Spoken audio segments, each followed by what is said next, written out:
आज हम class 10th का पहला चैप्टर यानी वास्तविक संख्या का 1.2 का क्वेश्चन करने वाले हैं। चलिए देखिए, पहला क्वेश्चन हमारा क्या है कि निम्नलिखित संख्याओं को अभाज्य गुणनखंडों के गुणनफल के रूप में व्यक्त कीजिए। तो देखिए, गुणनफल यानी गुणनखंड निकालने के लिए आप लोग सीखे होंगे, यानी 5वां 6ठा 7वां 8वां से ही पढ़ाया गया होगा यानी गुणनखंड कैसे निकाला जाता है। तो देखिए, गुणनखंड निकालने के लिए सबसे पहले विभाजकता का नियम आना जरूरी है। विभाजकता का नियम अगर आप लोग को आ रहा है तो गुणनखंड आसानी से बन जाएगा। चलिए थोड़ा सा विभाजकता का नियम पहले बतला देते हैं। बहुत सारे बच्चे को विभाजकता का नियम आता भी होगा और बहुत सारे बच्चे को नहीं भी आता होगा। चलिए हम सबको लेकर चलना पड़ता है। देखिए पहला हमारा देखिए विभाजकता का नियम क्या है। तो पहला हम देखेंगे 2 से विभाजकता। देखिए हम शॉर्टकट चलते हैं, जल्दी से खत्म कर देते हैं इस चैप्टर को। 2 से विभाजकता का नियम क्या होता है, यानी इकाई अंक अगर 0 हो, 2 हो, 4 हो, 6 हो या 8 हो, तब क्या होता है 2 से पूरा विभाज्य होता है। किसी भी संख्या का इकाई अंक 0, 2, 4, 6, 8 हो तो संख्या क्या होता है पूरे 2 से विभाज्य होता है। हम जैसे में लिख सकते हैं, क्या लिख सकते हैं 10 लिख सकते हैं। 10 में देखिए क्या है, इसका इकाई अंक 0 है यानी पूरा संख्या क्या है 2 से विभाज्य है। हम लिख सकते हैं कितना भी बड़ा संख्या हो, देखिए 2 से क्या इकाई अंक 4 है यानी 4 इकाई अंक पे रहता है क्या 2 से विभाजकता नियम है। 2 से पूरा संख्या विभाज्य है। कुछ भी संख्या लिखेंगे हम, बस हमको इकाई अंक पर ध्यान देना है। इकाई अंक क्या है, यहाँ देखिए इकाई अंक 8 है तो ये भी संख्या क्या है 2 से पूरा विभाज्य है। चलिए अब अगला हम देख लेते हैं 3 से विभाजकता का नियम। 3 से विभाजकता का नियम देखते हैं। तो 3 से विभाजकता में क्या है, यानी जिस संख्या का योग जो होता है ना पूरा 3 से विभाज्य हो, योग जो है 3 से पूरा विभाज्य संख्या क्या होता है 3 से विभाज्य होता है। अब जैसे देखिए, तो अब देखिए पूरा संख्या का योग 4, 2, 6, 3, 9 कितना पूरा 9 क्या है 3 से विभाज्य है। यानी ये संख्या पूरा क्या है 3 से विभाज्य है। चलिए अब देख लेते हैं 5 से विभाजकता का नियम देख लेते हैं हम कुछ। 5 से विभाजकता का नियम क्या है, तो देखिए 5 से विभाजकता का नियम इकाई अंक अगर 0 हो या 5 हो, इकाई अंक क्या हो 0 हो या 5 हो तो वो संख्या क्या होता है पूरा 5 से विभाज्य होता है। पूरा 5 से विभाज्य होता है। अगर इकाई अंक 0 हो और 5 हो तो पूरा संख्या क्या होता है 5 से विभाज्य होता है। चलिए कोई भी संख्या लिख लीजिए, जैसे में हम देखते हैं 4, 6, 7, 8, 5 इकाई अंक क्या है 5 है तो संख्या क्या है पूरा ये संख्या जो है 5 से विभाज्य है। चलिए अब हम चैप्टर पर चलते हैं। उससे पहले थोड़ा और एक चीज़ जान लेते हैं कि विभाजकता यानी सबसे पहले हम जान लेते हैं अभाज्य गुणनखंड करेंगे तो अभाज्य संख्या किसे कहते हैं। तो पिछले वीडियो में हमने बताया था कि अभाज्य संख्या किसे कहते हैं, जिसका केवल 2 गुणनखंड हो, यानी स्वयं से भाग लगता हो और 1 से भाग लगता हो। 1 से भाग लगे और स्वयं से भाग लगे वो क्या कहलाता है अभाज्य संख्या कहलाता है। तो देखिए ये चीज़ याद रखिएगा, जिनको आता है चलिए, जिनको नहीं भी आता है तो एक बार इसको देख लीजिए। सबसे छोटी अभाज्य संख्या क्या है 2 है, उसके बाद 3 है, 5 है, 5 के बाद 6 है नहीं है 7 है, 7 के बाद क्या है 11 है, 13 है, 13 के बाद 17 है, 17 के बाद 19 है, 19 के बाद 23 है। इसी तरह क्या है अनंत तक है। चलिए अब हम चैप्टर को देखते हैं। चैप्टर में हमारा पहला प्रश्न क्या है, तो देखिए हमारा पहला प्रश्न जो क्या है, यानी निम्नलिखित संख्याओं का अभाज्य गुणनफल के रूप में व्यक्त कीजिए। यानी पहला है 140 का अभाज्य गुणनखंड करना। तो चलिए हम 140 का अभाज्य गुणनखंड करके देखते हैं। चलिए 1.2 का पहला प्रश्न है, 1 का 1 है 140 का अभाज्य गुणनखंड। हम पहले लिखेंगे 140 का अभाज्य गुणनखंड। चलिए लिख लिए। अब हम 140 का अभाज्य गुणनखंड करते हैं। देखिए तो इसके इकाई अंक पर क्या है 0 है, यानी संख्या क्या है पूरा 2 से विभाज्य। चलिए 2 से लगेगा कितना 2 7 14 0। फिर देखिए इसके इकाई अंक 0 है तो ये भी संख्या क्या है 2 से विभाज्य है, यानी 2 3 6 2 5 10। इकाई अंक 5 है तो 2 से लगेगा नहीं लगेगा। 5 3 8 पूरा है यानी 3 से भी नहीं लगेगा। इकाई अंक क्या है 5 है यानी 5 से लगेगा, यानी 5 7 35। फिर 7 से लगेगा 7 1 7। देखिए 140 बराबर हमको क्या आया 2 को 2 है तो 2 2 5 7 1। तो हम इसको लिख सकते हैं 2 का पावर 2 गुने 5 गुने 7। यही हमारा क्या हो गया आंसर हो गया। चलिए अब हम अगला देख लेते हैं। अगला हमारा कितना है, अगला हमारा है 156 का। कितना है 156 का अभाज्य गुणनखंड। तो देखिए फिर लिखेंगे 156 का अभाज्य गुणनखंड। चलिए फिर से हम 156 का अभाज्य गुणनखंड करते हैं। देखिए इकाई अंक पर क्या है 6 है, तो ये पूरा संख्या 2 से विभाज्य है। चलिए 2 से हम लगाते हैं तो 2 से हमारा कितना बार में लगेगा, तो देखिए 78 बार में। फिर इकाई अंक पर 8 है तो 2 से लग जाएगा, कितना बार में लगेगा 39 बार में। फिर 2 से लगेगा 9 3 12 यानी 3 से लग जाएगा, 3 से लगाएंगे। फिर 13 क्या है अभाज्य संख्या खोद है तो 13 से। चलिए 156 बराबर हमको कितना आ गया 2 गुने 2 गुने 3 गुने 13 गुने 1। यानी हम इसको लिख सकते हैं 2 का पावर 2 गुने 3 गुने 13। यही हमारा क्या हो गया आंसर हो गया। चलिए बहुत ही अच्छे से समझ रहे होंगे। चलिए अगला प्रश्न देख लेते हैं। देखिए अगला प्रश्न क्या है, अगला प्रश्न हमारा है 38 25 का। 38 25 का देखिए हम फिर निकालेंगे 38 25 का अभाज्य गुणनखंड।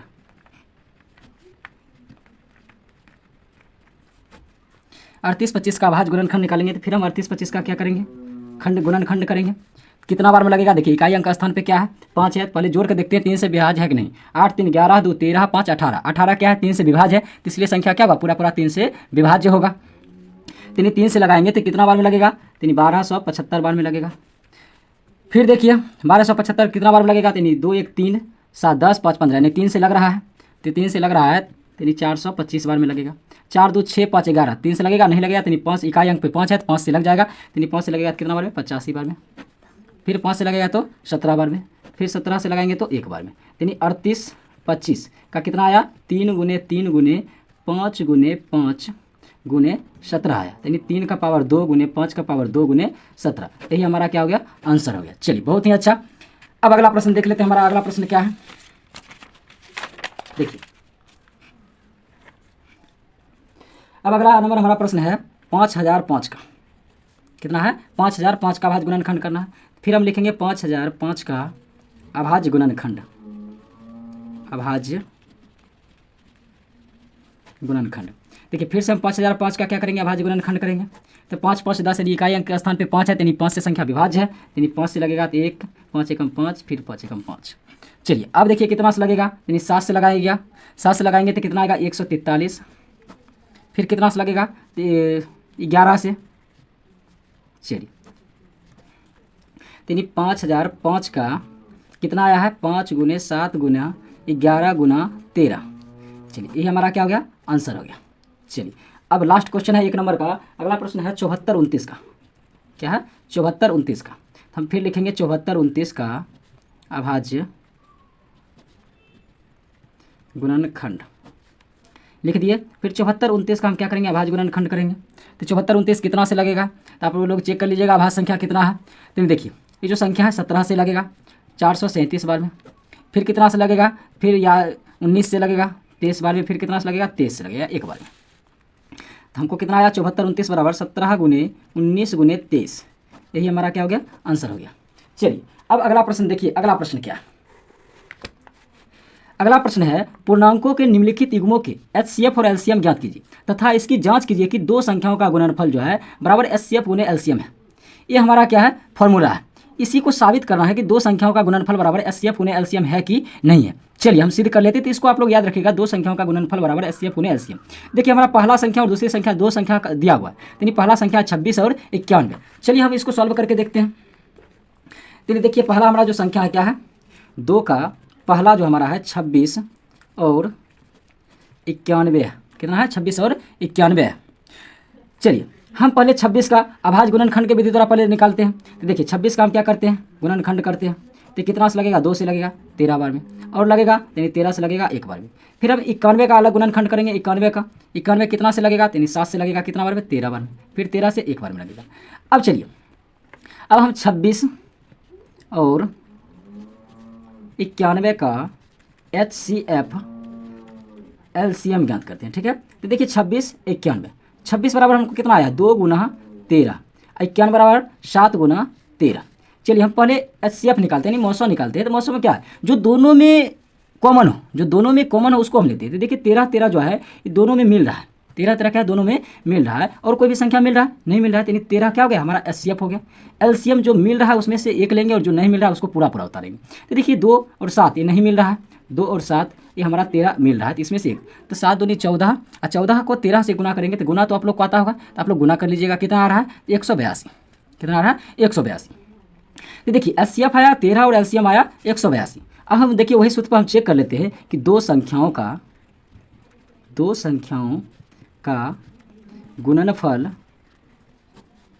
बराबर HCF गुने LCM। तो दो संख्या कितना कितना दिया हुआ था हमको, तो 26 और 91 दिया हुआ था, यानी 26 और 91 को हम गुणनफल करेंगे, गुना करेंगे। और HCF हमारा कितना आया है 13, LCM कितना है 182। चलिए अब हम 26 को 91 से, तो आप लोग को गुना आता होगा, गुना आप लोग कर लीजिएगा, तो कितना आएगा गुना करके 3366। और 182 को 13 से गुना करेंगे तो कितना आएगा 3366। अगर ये बराबर आ गया तो हमारा क्या सवाल सही है, अगर बराबर नहीं आता है तो आप लोग कहीं गलती किए होंगे। इस प्रकार ये क्या हो गया, सत्यापित हुआ, इस प्रकार ये सत्यापित हुआ। चलिए अब अगला प्रश्न देखते हैं। देखिए अगला प्रश्न आपका क्या है, अगला प्रश्न है 510 और 92, 510 और 92। चलिए सॉल्व करते हैं, 510 और 92 को सॉल्व करते हैं। चलिए हमारा 2 का दूसरा नंबर है 510 और 92। चलिए 510 का फिर हम क्या करते हैं, चलिए हम इधर कर लेते हैं 510 का, फिर जो है हम आभाज्य गुणनखंड करते हैं तो कितना से 0 अंतिम में 0 है तो 2 से लगेगा। चलिए 2 से लग रहा है, अब चलिए 2 से लग रहा है कितना बार में लगेगा तो 255 बार में। फिर कितना से लगेगा 3 से लग रहा है 85 बार में। फिर 85 5 से लग रहा है 17 5 85। फिर 17 से लग रहा है यानी 1। चलिए अब हमारा अगला क्या है 92 है, तो 92 का भी अलग हम गुणनखंड कर लेते हैं। 92 में भी अंतिम में 2 है तो 2 से लग रहा है कितना बार में 46 बार में। इसमें भी 6 से 2 से लग रहा है तो 23 बार में। फिर 23 से लग रहा है यानी 1 बार में। अब देखिए हमको कितना आया, यानी लिखेंगे 510 और 92 का HCF एंड LCM, यानी 510 और 92। चलिए 510 में देखिए क्या क्या है, 2 गुने 3 गुने 5 गुने 17, यानी 2 गुने 3 गुने 5 गुने 17। इसमें देखिए क्या है 2 गुने 2 गुने 23 गुने 1, 2 गुने 2 गुने 23 गुने 1। चलिए हम पहले HCF निकालते हैं, तो HCF देखिए इसका कितना है, हम पहले HCF निकाल लेते हैं। चलिए देखिए जो दोनों में कॉमन हो, तो देखिए ये जो 2 है दोनों में क्या है कॉमन है, और कुछ मिल रहा है नहीं मिल रहा है, तो 2 हमारा HCF कितना हो गया 2 हो गया। और LCM तो जो 2 कॉमन है उसमें से एगो निकालेंगे, तो जो कॉमन है इसमें से 1 निकालें, जो नहीं भी है सबको क्या करेंगे गुणनखंड करेंगे, गुना करेंगे। 3 2 5 23 17 और 1। अब इस सबको क्या करेंगे गुना करेंगे, 2 या 6 दूनी 12 12 पंचे 60, 60 को 23 से गुना करेंगे और 23 को फिर जितना आएगा फिर उसको 17 से गुना करेंगे, तो नहीं हमारा सब गुना करके कितना आएगा 23,460 आएगा। कितना आएगा 23,460। चलिए अब हम उसी पर सत्यापित इसको करते हैं, तो दो संख्याओं का गुणनफल बराबर HCF एंड LCM। तो 2 संख्याओं का हमारा संख्या क्या था 510 और 92 था, यानी 510 और 92 को गुना करेंगे और हमारा HCF कितना आया 2 और LCM कितना आया 23,460। चलिए अब हम इसका गुना करते हैं, यानी गुना करके कितना आएगा, तो आप लोग देख लीजिए कितना आएगा, यानी 46,920 आएगा। गुना करके आप लोग गुना करके चेक कर लीजिएगा, इधर भी कितना है 46,920, यानी दोनों क्या है यानी बराबर है। इस तरह ये क्या हुआ सत्यापित हुआ, इस प्रकार ये सत्यापित हुआ। चलिए अब अगला हम 3 नंबर देख लेते हैं। आप लोग एक क्वेश्चन बच गया, आप लोग सॉल्व करके बताइएगा कि सत्यापित हुआ कि नहीं हुआ। आप लोग इस क्वेश्चन को आप लोग बताइएगा और कमेंट जरूर कीजिएगा। चलिए हम तीसरा नंबर क्वेश्चन देखते हैं क्या बोल रहा है। अभाज्य गुणनखंड विधि द्वारा निम्नलिखित पूर्णांकों के HCF और LCM गुणित कीजिए, यानी किस विधि द्वारा अभाज्य गुणनखंड विधि द्वारा। चलिए हम निकाल के देखते हैं। हमारा पहला सवाल है 12 15 और 21। तो देखिए तीसरा का पहला सवाल हमारा है 12 15 और 21। चलिए हम सॉल्व करते हैं। 3 नंबर का 1 नंबर सवाल है 12 15 और 21। देखिए अभाज्य गुणनखंड के विधि द्वारा कर रहा है, हम सबसे पहले सर्वप्रथम क्या करेंगे वही काम करेंगे। फिर से 12 का क्या करेंगे गुणनखंड करेंगे, कितना से लगेगा 2 से, फिर 2 से, फिर 3 से, फिर 1 से। फिर 15 का भी करेंगे, तो फिर 15 कितना से लगेगा यानी 3 से, फिर 5 से, 1 से। फिर 21 का करेंगे 3 से, 7 से, 1 से। चलिए हम गुणनखंड कर लिया, अब लिखेंगे 12 15 और 21 का HCF एंड LCM। चलिए 12 15 21 लिख लिए हैं। चलिए 12 में हमको क्या क्या आया है 2 गुने 2 गुने 3, 2 गुने 2 गुने 3। 15 में क्या आया है 3 गुने 5 और 3 गुने 7। देखिए ये तीनों में जो है कॉमन क्या आ रहा है, यानी जो कॉमन किसको बोलते हैं कि नहीं जो तीनों में हो। तो देखो ये जो 3 3 3 3 3 जो है ये क्या है तीनों में है, क्या है तीनों में है, यानी हमारा HCF क्या हो गया 3 हो गया। और LCM देखिए LCM जो कॉमन है उसमें से 1 लेंगे, यानी 3 कॉमन था तो उसमें से 1 ले लिए। अब जो बच गया सब क्या करेंगे उतार देंगे, यानी 2 गुने 2, यानी 2 गुने 2, फिर 5 गुने 7, तो 5 गुने 7। 3 दूनी 6 दूनी 12 पंचे 60 और 60 7 7 42, यानी कितना आ गया 420 आ गया। कितना आ गया 420। देखिए HCF हमको निकल गया 3 आ गया और LCM कितना आ गया 420 आ गया। चलिए बहुत ही अच्छा। अगला प्रश्न देखते हैं। देखिए अगला हमारा 2 नंबर जो प्रश्न है 2 नंबर क्या है 17 23 और 29। 17 23 और क्या है 29 है। 17 23 और 29। चलिए अब 17 का फिर क्या करते हैं 17 का गुणनखंड करेंगे तो कितना से 17 से ही लगेगा। फिर 23 का करेंगे तो 23 क्या लगेगा 23 से ही लगेगा। फिर 29 का करेंगे तो 29 क्या होगा 29 से ही लगेगा। तो ये तीनों क्या आभाज्य संख्या ही था। चलिए तीनों जो था आभाज्य संख्या था, तो अब हम क्या करते हैं 17 23 और 29 का HCF एंड LCM ज्ञात करें। चलिए 17, 23 और 29। देखिए 17, 23 और 29 में क्या है, 17 गुने 1, 23 गुने 1, 29 गुने 1। चलिए इसका एचसीएफ देखिए, बड़ा ध्यान से देखिएगा। देखिए तीनों में क्या कॉमन आ रहा है, एक कॉमन आ रहा है, क्या आ रहा है, एक आ रहा है। इसका एचसीएफ क्या हो गया, एक। और देखिए एलसीएम, एलसीएम एक तो कॉमन आ रहा था, तो एक तो होगा। और क्या है, 17 गुने 23 गुने 29। इस सभी को गुना करने पे कितना आ जाएगा, 11,339। ये हमारा क्या हो गया, आंसर हो गया। चलिए अब अगला नंबर हम सवाल देखते हैं। तो अगला नंबर हमारा सवाल क्या है, चलिए देखिए अगला नंबर हमारा सवाल है, यानी 3 का 3 नंबर आप लोग बना के बताइएगा कितना इसका आंसर आया है। खुद से आप देखिए, एक दो जब तक प्रश्न आप सॉल्व नहीं करिएगा तब तक दिमाग में फिट बैठेगा नहीं। तो आप लोग एक दो प्रश्न सॉल्व करके भी देखिए। चलिए अगला प्रश्न हम देख लेते हैं। अगला प्रश्न हमारा क्या, अगला प्रश्न 4 नंबर है कि एचसीएफ 306 और 657, यानी 306 और 657, क्वेश्चन समझिए, 306 और 657 यानी दो संख्या है। इसका जो एचसीएफ है 9 दिया हुआ है। एचसीएफ कितना दिया हुआ है, 9 दिया हुआ है। तो बोल रहा है 306 और 657 का एलसीएम ज्ञात करिए। एलसीएम क्या हुआ, चलिए हम इस क्वेश्चन को देखते हैं। इस क्वेश्चन में क्या है, यानी हमारा जो संख्या है, हमारा जो संख्या यानी कितना नंबर प्रश्न होगा, 4 नंबर प्रश्न है। 306 और 657 हमारा संख्या दिया हुआ है, ठीक है। इसका जो एचसीएफ है, एचसीएफ कितना दिया हुआ है, एचसीएफ जो है 9 दिया हुआ है। और एलसीएम बोल रहा है निकालने के लिए, एलसीएम बोल रहा है निकालने के लिए। चलिए अब इस प्रश्न को देखते हैं। तो नहीं एचसीएफ और एलसीएम निकालने के लिए बोल रहा है। तभी तुरंत बतलाए थे आप लोग को, क्या होता है, दो संख्याओं का गुणनफल, दो संख्याओं का गुणनफल, उस फॉर्मूला को आप लोग भूलिएगा ना। चलिए उसी फॉर्मूला पे आप लोग को बतलाते हैं। दो संख्याओं का गुणनफल बराबर एचसीएफ गुने एलसीएम होता है। यानी दो संख्याओं का गुणनफल, यानी दो संख्या, हमारा एक संख्या था 306 और दूसरा संख्या था 657 बराबर एचसीएफ दिया हुआ कितना, 9 गुने एलसीएम। चलिए बहुत ही अच्छा। अब देखिए एलसीएम क्या है, यहाँ गुना में है तो इधर क्या हो जाएगा, बट्टा में चल जाएगा तो 9 हो जाएगा। और ये 306 गुने 657। चलिए बहुत ही अच्छा। अब देखिए कटकुट करके देखिए कितना आ रहा है। देखिए कटकुट करके देखिए आप, 657 था, कितना था, 657। आप लोग कटकुट कर लीजिएगा तो ये जो संख्या है कितना आएगा, 22,338 आएगा। यानी एलसीएम बराबर हमारा कितना आ गया, 22,338। यही हमारा क्या हो गया, आंसर हो गया। चलिए अब अगला प्रश्न देखते हैं। अब हम लोग का अगला प्रश्न क्या है, अगला प्रश्न बहुत ही ज़्यादा इंपॉर्टेंट प्रश्न है। बोल रहा है जांच कीजिए कि क्या किसी प्राकृत संख्या n के लिए संख्या 6n 0 पर समाप्त हो सकती है। संख्या 6n जो है 0 पर समाप्त हो सकती है कि नहीं हो सकती है। चलिए इस प्रश्न को हम देखते हैं। ये जो प्रश्न हमारा है, चलिए देख लीजिए, जो हमारा प्रश्न है,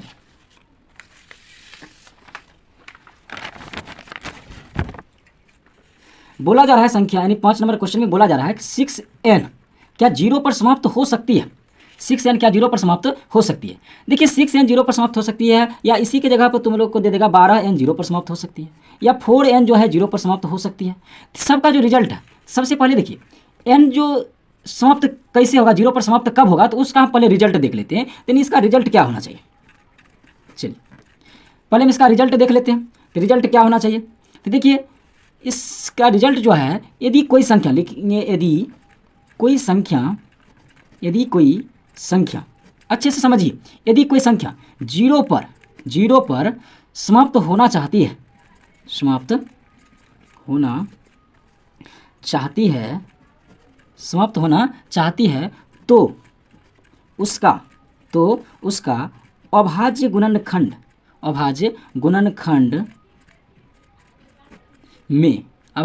में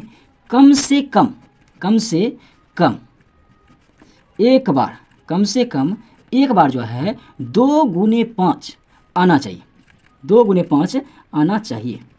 चलिए देखिए क्या बोला जा रहा है, यानी इसका रिजल्ट क्या है कि यदि कोई संख्या 0 पर समाप्त तभी होगा जब उसका अभाज्य गुणनखंड में कम से कम एक बार जो है 2 गुने 5 आना चाहिए। अनेक बार भी आ सकता है, लेकिन कम से कम जो है एक बार 2 गुने 5 आना चाहिए। तो देखिए हमारा 6n है, 6n का हम पहले क्या करेंगे, अभाज्य गुणनखंड करेंगे। चलिए हम अभाज्य गुणनखंड करके देखते हैं। तो अतः हम लिखेंगे, अतः 6 का गुणनखंड करने पर, देखिए 6 का गुणनखंड करेंगे यानी कितना होगा, 6 का, यानी 2 से लगेगा 3 से, फिर 3 से 1 से। 6 का गुणनखंड किया तो हमको कितना आया है, 2 गुने 3 आया। क्या 2 गुने 5 आया है, नहीं आया है। इसीलिए हम लिखेंगे अतः 6 का गुणनखंड